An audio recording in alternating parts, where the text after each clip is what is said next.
Hello everyone and welcome to the Time to Cook Club Advanced and to your online class. So today we're going to be making pear and blue cheese tart with walnut pastry. So hopefully if you're joining me today you have all of your ingredients weighed out, measured and ready to go, and also the equipment from the equipment list. So let's make a start. So the first thing you need to do is you need to prepare your loose bottomed baking tin. And to prepare it, what we need to do is we need to get a small piece of non-stick baking paper, and we're just going to use this to spread margarine or butter all over the base of our tin, the bottom of our tin, but also all over the sides, okay? And this is going to make it nice and easy for you to be able to get your bake out of the oven once it's been cooked.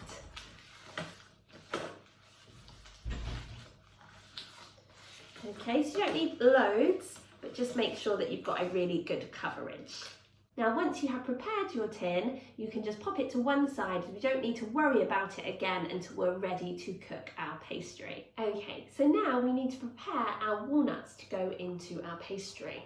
Okay, so we're using 50 grams of walnuts for the pastry. And what we're going to do is we're going to get our walnuts and we're just going to get our sharp knife and just make like a chopping motion. You can see how I'm kind of lifting up my knife and popping it down like this, okay? Because we want the walnuts to be really, really fine before we pop them into the pastry, okay? So just like this. So you're picking up your knife and then you're popping it back down again, okay? And you're going to do that until you have cut all the walnuts into really small pieces, okay? But please obviously do be very careful that you're not going to cut your fingers or your hands. So I'll see you back here when you have chopped up those 50 grams of walnuts into very fine pieces, and we can continue with the rest of our bake together. See you in a bit, guys. Welcome back, guys. So hopefully by now your walnuts have been chopped into very fine pieces. So now what we need to do, we're just going to leave those walnuts to one side, and we're going to pop into our mixing bowl our flour.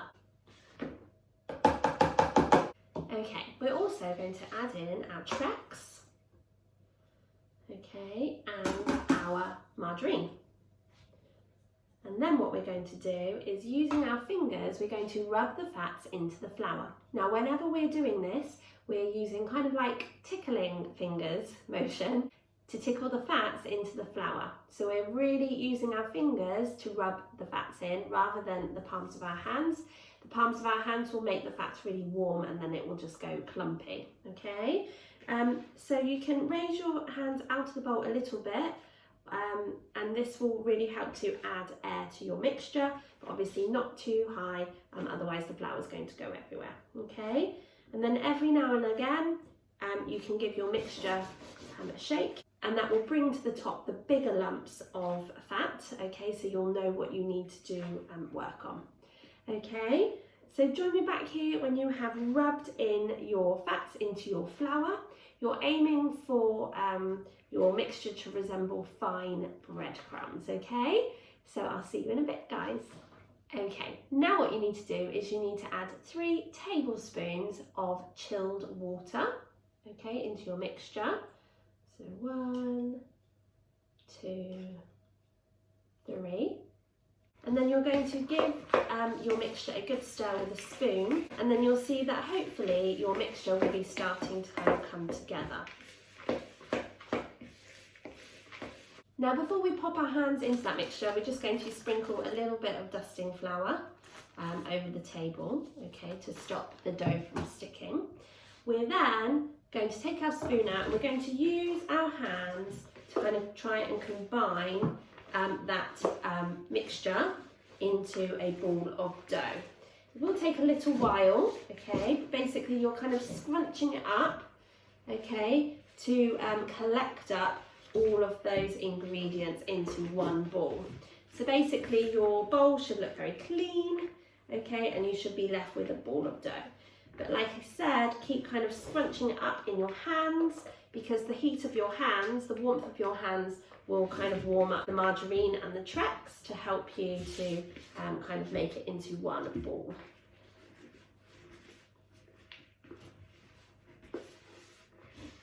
Okay, so I think I'm just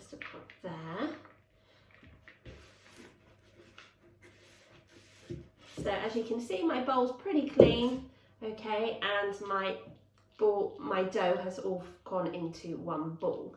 So I'm going to pop it onto my floured work surface, and I'm just going to knead it a couple of times, okay, like so, until it's nice and smooth, okay, looking good.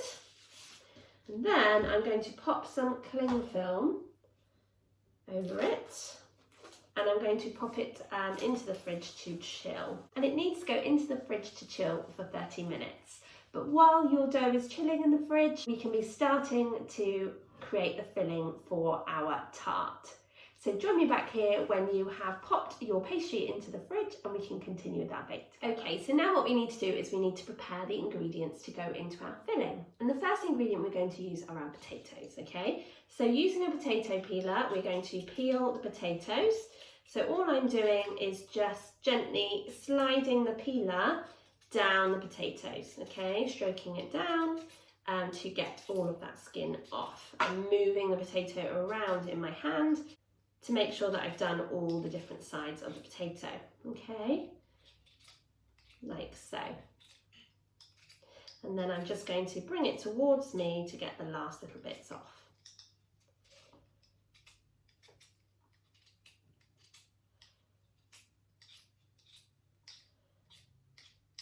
Okay, and then you're just going to do the same with your other potato.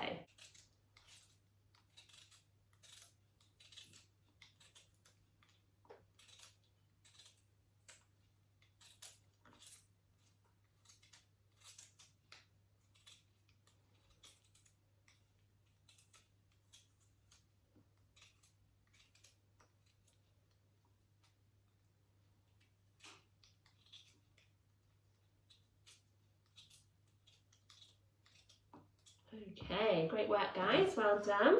Now what you can do is you can dice your potato into small chunks, okay, like so. And then you can pop them into a saucepan. So we're going to cook the potato until it's nice and tender, okay.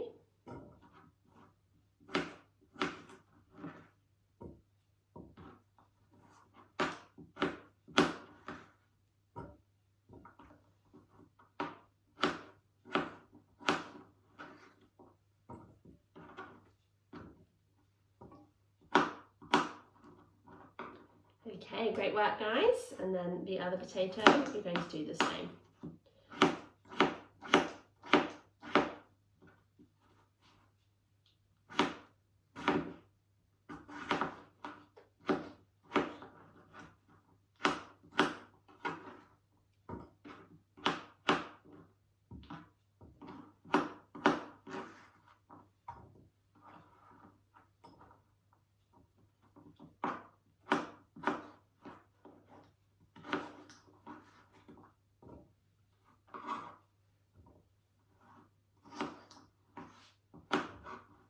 Okay, great work guys, well done. So now what you need to do is you need to fill this saucepan with boiling water and then cook your potatoes on the hob until they are tender. Okay, so if you're an older child doing this cooking video, then you will need to go and ask a grown-up to help you because we are dealing with boiling water and hobs. So I'll see you in a minute when your potatoes are cooked and nice and tender. While you're waiting for your potatoes to cook, actually, you could be peeling and chopping your onion, okay? So all we're going to do then is we're going to take the skin off our onion, like so. Okay, and then what we're going to do is we're going to top and tail our onion before slicing it into small pieces, okay? So I'm going to leave you to cook your potatoes and to slice your onion, and then I'll see you back here and we can continue with the bake together. See you in a bit. Welcome back guys. So hopefully by now your potatoes have been cooked until they're nice and tender. You just need to pop those into a colander to thoroughly drain them from any water, okay, because we don't want any excess water in our tart.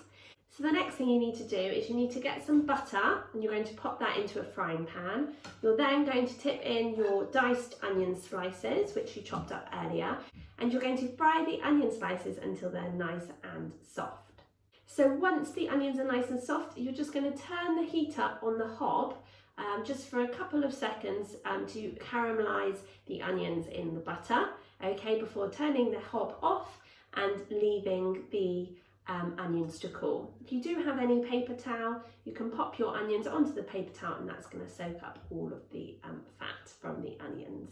So I'll see you back here in just a minute when you've fried up your onions. Okay, welcome back guys. So hopefully by now your onions have been cooked and they're now cooling. And like I said, if you have any kitchen towel, then you can use that to absorb any of the excess fat on the onions.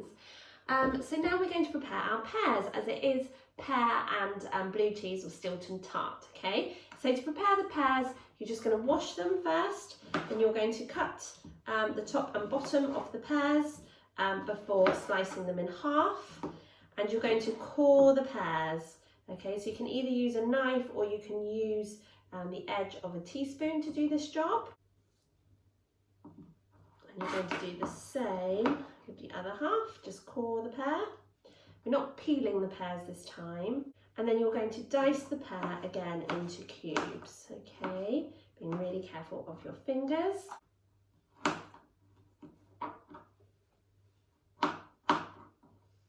So you want nice small pieces of pear, okay? And again, in a minute, we're going to fry the pear in a little bit of butter to soften it. And it will give it a lovely kind of caramelised taste. Okay.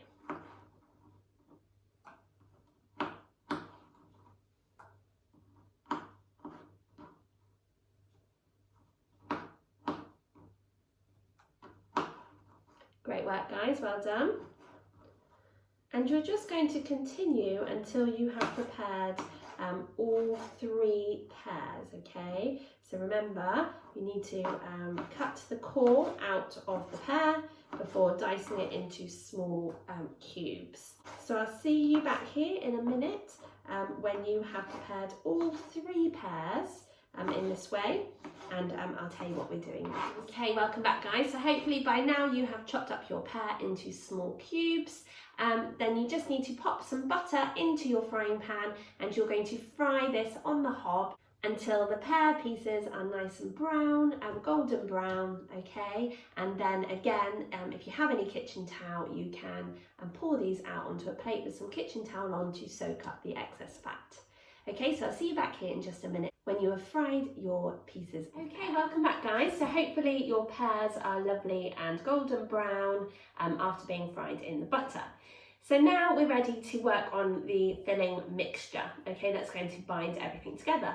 So we need a large egg. We're going to crack it into a cup, just to double check that the egg looks fine, before popping the egg into a small mixing bowl. We're then going to use our whisk to just whisk up the egg, okay, like so. We're going to add the cream in. And we're also going to add the milk before whisking again to whisk all of those ingredients together. So we're also going to add a couple of shakes of dried thyme to add a lovely flavour, and we're also going to add a pinch of black pepper. Okay. And again, we'll just give that one more whisk. Okay, so once you've done that, you can cover that mixture and pop to one side because we don't need it at the moment. Okay, now it's time to get our pastry out of the fridge. So you might want to have a little tidy up of your area so that will give you more room and more space to roll your pastry out. So join me back here once you've had a little tidy up and you have got your pastry out of the fridge, and we can continue with the bake together. Okay, welcome back guys. So hopefully you've had a little tidy round of your work area and you've got your pastry out of the fridge.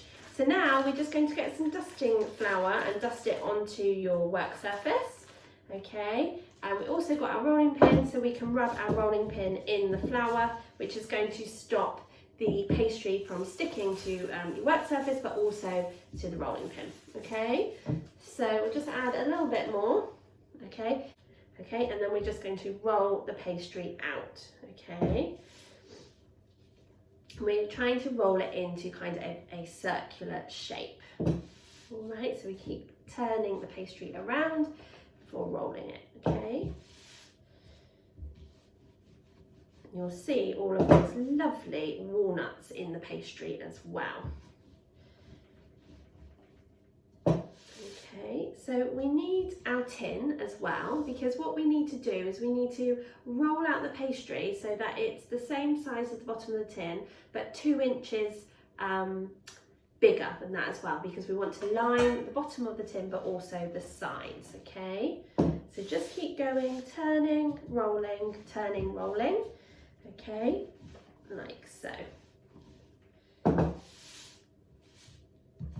So once you've rolled out your pastry into a circular shape, it needs to be the same size as the base, but then 2 inches bigger as well, because you're lining the sides of the tin too, okay?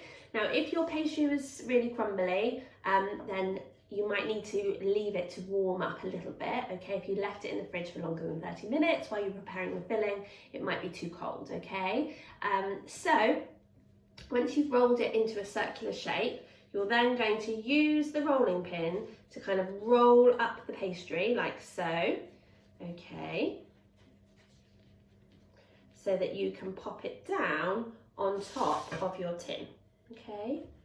So remember, this is going to line the base and the sides of the tin, okay? Now, if there's any holes, please don't worry, okay? We can patch them up later. But you're just going to pop it down, and remember that you have already greased this tin, okay, at the beginning of the video. So your pastry is definitely going to be able to come out once it's been cooked. All right, so leave the pastry overhanging, that's fine, okay, because when pastry is cooked, it does tend to shrink. And you can just kind of very gently press the pastry down inside the tin. And like I said, if there's any bits that are kind of any massive holes anyway, then if you've got any pastry left, you can kind of just patch them up, okay? Or if you have a bit coming off your side that's really tall, okay, then you can use that, okay? Just don't forget, once your filling's inside, you're not going to see the bottom of the pastry case anyway. All right, so like I said, just leave some pastry overhanging. Don't worry about cutting any of that off. Okay, and just press it down in the sides of the tin to make sure that there's no holes. So hopefully yours will look a little bit like this, okay? Like I say, just have a good look that you've got no holes in your pastry. Obviously, the fact that it's got walnuts in, it will look bumpy anyway, okay? But just have a go at pressing down some pastry to cover any holes that you can see, which will stop your filling from leaking out. Okay.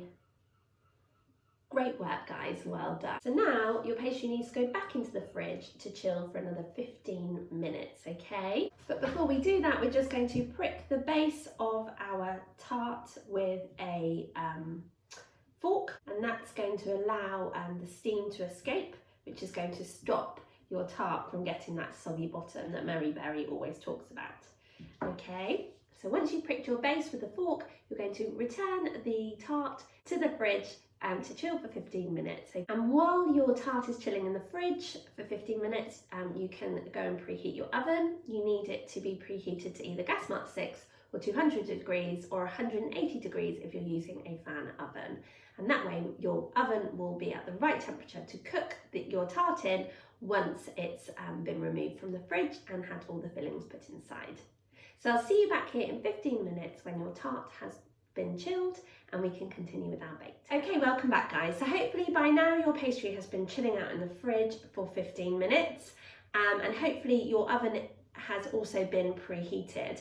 You need to go and pop a baking tray into the oven to heat up. So now we're going to blind bake our pastry, and this just basically means baking it without the filling in for a short period of time to start to cook the pastry, so that when we put the filling in, it doesn't make the pastry go all soggy and the pastry gets cooked all the way through. So what we're going to do is we're going to get some tin foil, we're just going to scrunch it up and then bring it back out again, okay? And we're going to line the inside of the tart with tin foil, okay? We're then going to pop some baking beans or dried rice, we don't have any baking beans, into the inside of the tart in the tin foil, so it doesn't touch the pastry, just goes on the foil.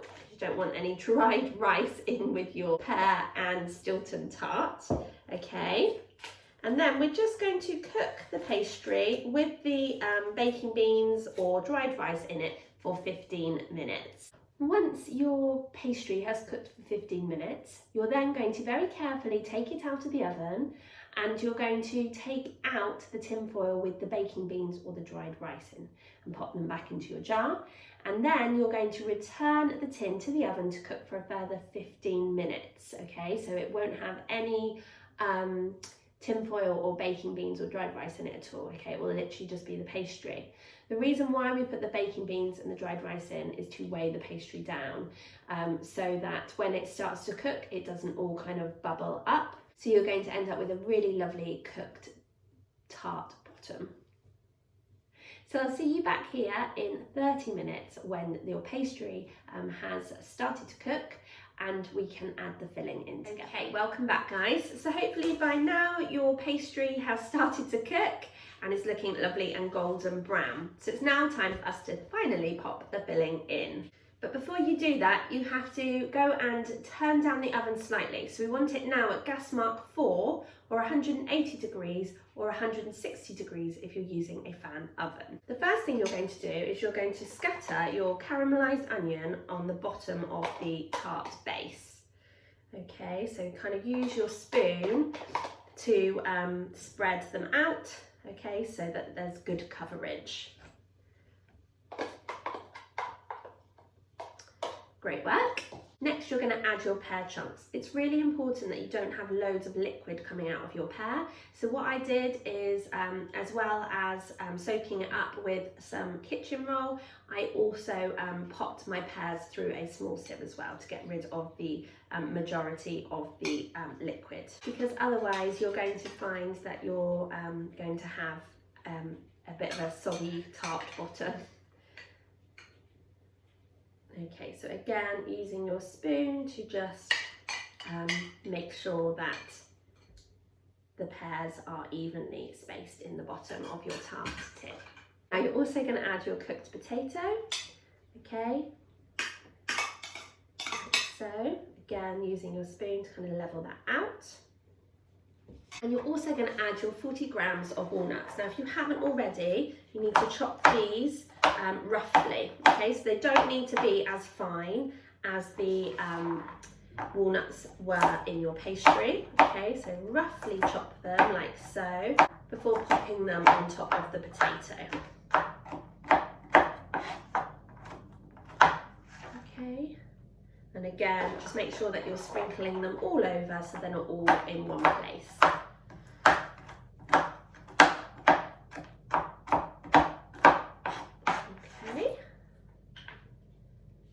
Also need to add your Stilton cheese, okay, so we're going to be using 3/4 of the amount of cheese in the tart, okay, so you can either cut it up with a knife or you can kind of break it up with your hands, okay, so you want it in quite small chunks really, okay, and you're going to scatter that over the top of your tart, okay, like so.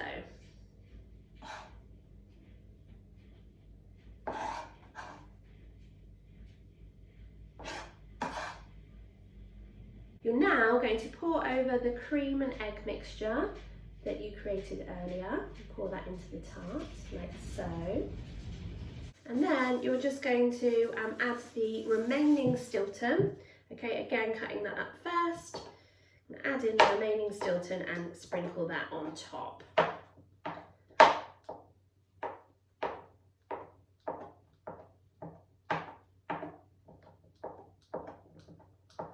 Okay, it's looking really lovely. We're going to add another sprinkle of thyme on top, like so. Okay. And then you're going to place the tin onto your heated baking tray to cook for between 35 to 40 minutes. The tart needs to be set with just a little wobble in the middle. Once the tart has been cooked all the way through, you can then remove the tart and leave to cool for between 5 to 7 minutes. Once you've done that, you can use a sharp knife to go around the edge of your tart to just neaten up those edges.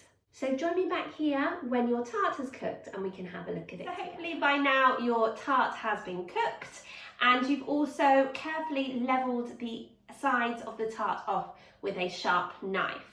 Now to get the tart out of your tin, you just need to pop the tin onto a can, okay, like a can of beans or something, and then push the sides of the tin down, okay, and the sides of the tin should come off, leaving you with the tart on the base of the tin, and then you can just pop it onto a serving dish.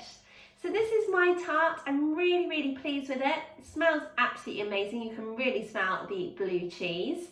Now to finish it off, what you can do just before serving is you can pop some rocket leaves on top, okay, and you can also slice up a pepper into thin slices and lay the slices out in kind of a clockwork pattern over the top of your tart, okay? So they're just kind of finishing touches if you want, but I would definitely just add the pear and the rocket to the top of the tart just before you're about to serve it. So I really hope that you've enjoyed joining in with me with your session today, but more importantly, I hope you enjoyed tasting your pear and Stilton tart with walnut pastry. Thank you so much for joining me today, and I'm super excited to start our festive bakes menu in December. We'll be making lots of delicious bakes designed to get you well and truly into the Christmas spirit. So have a lovely week, and I look forward to seeing you again soon. Bye guys!